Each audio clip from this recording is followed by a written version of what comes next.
Hello, this is Dr. Mark Miravalli. I'm here in Ireland with Anne, a lay apostle. We're going through Volume 9, which is dedicated to the angels. And I would like to read this September 11, 2004 message from our Blessed Mother, and then ask Anne for her comments. These are the words of Our Lady. Little children, how I love you. A mother's love is so forgiving and understanding because a mother knows her children well. I am that way with you. I know you each so well and understand your little struggles and troubles. Our God, in His goodness and mercy, has given me the greatest of honor here in heaven. I have complete discretion on how to instruct the angels to intervene on earth. I walk only in the divine will. You see, as do we all here, so there is no reason for conflict. You must ask me for help, and I will send angels to assist you and to assist those around you. As I watch you, I sometimes feel my heart aching for you because you feel alone. When you come here, you will see that you were never alone for a moment. You will not be left alone. Consider Jesus and His total love for you. Would He abandon you? Of course not. He sees your pain and sends little angels and earthly souls to help you. Sometimes you are not ready to be helped, so you do not accept the help He has sent. He understands and waits, watching for another opportunity when perhaps you will be more open to Him. You are cherished. Be joyful, little ones. Your mother loves you and will never leave you. I send angels to you on each and every day, after considering what tasks you have undertaken for the kingdom. There is nothing left to chance, particularly with heaven's work. Cast away fear, little children of God's family. You have no reason to be afraid. Our promises will not be forgotten, as often happens with earthly promises. You can rely on these words from heaven, and you can rely on us.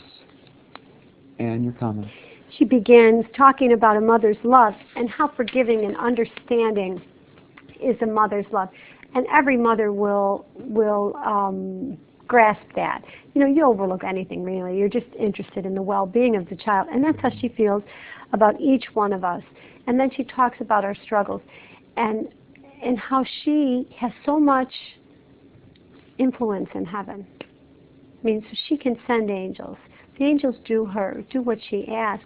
So she can send us angels to help with specific tasks, and she does so. So it's very encouraging. She says that sometimes her heart aches for us because we feel so alone. Our Lady understands how we feel, and it hurts her that we feel so alone when we're not. Mm-hmm. We're not alone, and she grieves because of that. But she says, would Jesus abandon you? And she says, of course He wouldn't abandon. He sends these little angels to help us and console us. So the message is one of really joy and consolation and encouragement. Mm-hmm. This, again, from a theological perspective, this is such a beautiful and profound statement. She says, I have complete discretion on how to instruct the angels to intervene on earth. Mm-hmm. The Church teaches that she mediates all graces. The graces redeemed by Jesus have been given to her to distribute as a mother of all peoples, a spiritual mother. And now she has the discretion to direct the angels. And that's an incredible thing. She's the queen of angels. She is indeed. And she, even because she's a queen and mother, which means she also is concerned about practical things of our life, she says, I send angels to you on each and every day after considering what tasks you have undertaken for the kingdom. So a mother takes care of the lunch and the hair and the laundry and making sure that all they need. She's saying, today, Anne, for our filming, she knew we would have to do this filming, and she sent special angels to help us do this. That's such an encouragement that not just in the big picture, but in the daily tasks, like a second round of wine at a wedding, at Cana, she's sending angels for our duties each day. Well, yeah, I know. It's very sweet, very practical. I think of God in terms of, we pray to God, for food and shelter.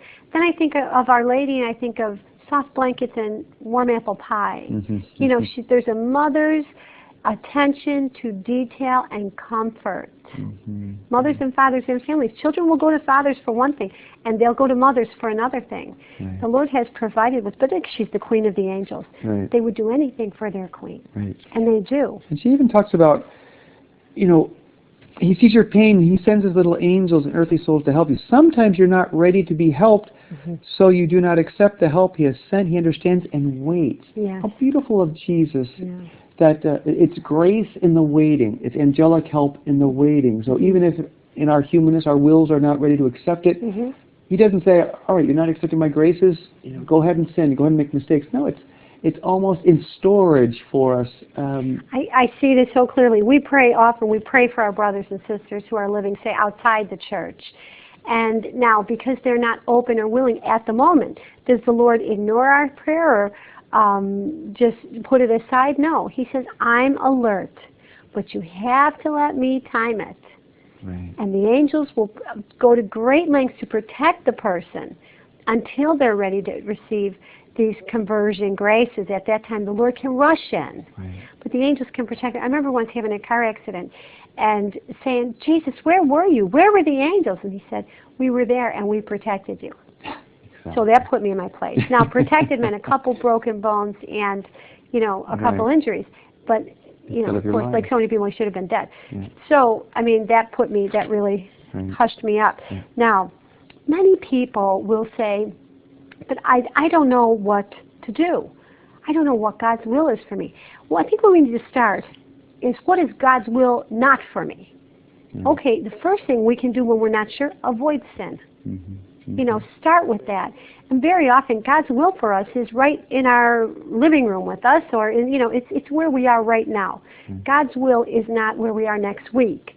It is with us and been sown into our hearts each day. Jesus won't hide his will.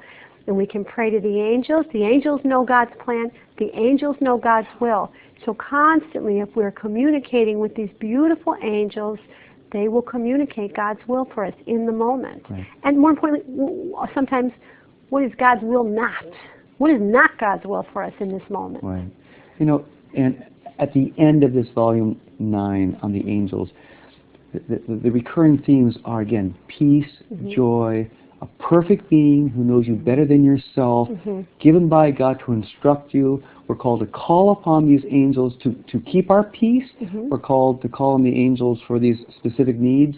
Our Lady, as Queen of the Angels, is going to send angels particular to our needs, and all of it for the theme of Christ the returning King. We've talked about this in the past, and what's very clear is we're not talking about the final coming of Jesus here.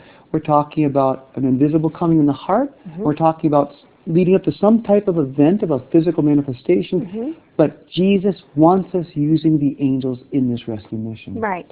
And the thing to hold on to is, there is a plan. It's God's plan, and we each have a role to play. Thank you, Anne.